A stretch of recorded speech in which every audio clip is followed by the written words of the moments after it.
Ang init.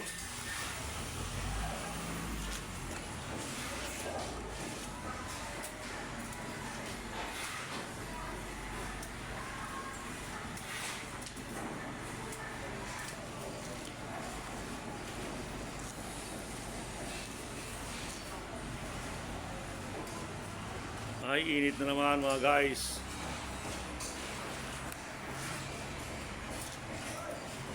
Summer na talaga. Sarap maligo ngayon sa mga ilog. Pangit sa dagat.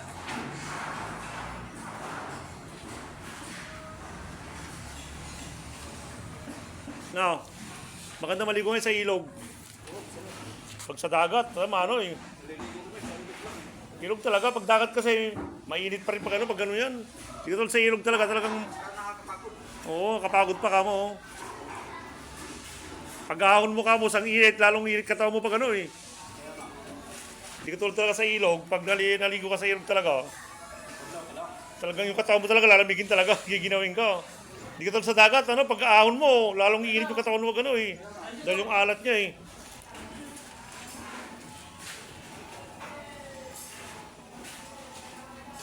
Daw, naligo ka doon sa amin, libre swimming sa ilog. Bakit? Libre naman eh, walang bayad. Baw. COVID-19 nga, di ba? Tingnan mo. Oo, yun. Kaya na. Sarap ka mag-swimming eh. Di mo, Kala mo, di ba? Kanal pa?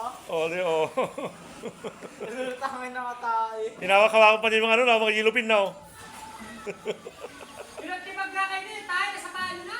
Hindi na nadiri. Sa parang yun, okay lang yun. Huwag na sa katawan. Isa sa kamay na. Oo. Halos kamay-kamay pa niyo eh. Kinakabay mo Pagkano yung gawa natin dun eh. Ha? Tinibag nila. Tinibag yun. May nilagay na tayo sa ako doon sa loob. Limburnan. Dati na yun, dati nalaglag lang yun. May sako naman talaga sa ilalim ah. Yung tatanggal natin yun, yung mga buhangin. May sako na tayong tinambak doon. Wala naman sako dun ah. Hindi naman malalaglag sa butas, talagang tampak na talaga sa loob Kami yun. nga nagtanggal ng sako ron eh. Bago namin nasintadaan eh. Tinibag nila, galit-galit daw. Patalawa formal. Dati na yung sako sa ilalim na yun. Ano sasadyain namin maglagay? Tinanggal yung ngayon panambak, lalagyan yung sako. Kaya nga inubos yung panambak sa ilalim, parang makaagos yung tubig. Galit-galit sila. Oo, tinibag na. Wala. Ano kaya masarap? Dapat ka, hindi na tayo binayaran. Ano kaya masarap na ulam natin ngayon? Ano ulamin kaya natin ngayon tanghali? Walang ulam ata. Tayong ulamin Mag-ulam na tayong mangga. Tara, punta natin. Sausaw na lang sa bagoong yung mangga. Mangga na lang ulamin natin, sausaw sa bagong. Walang pambili ulam. Tipid-tipid muna tayo.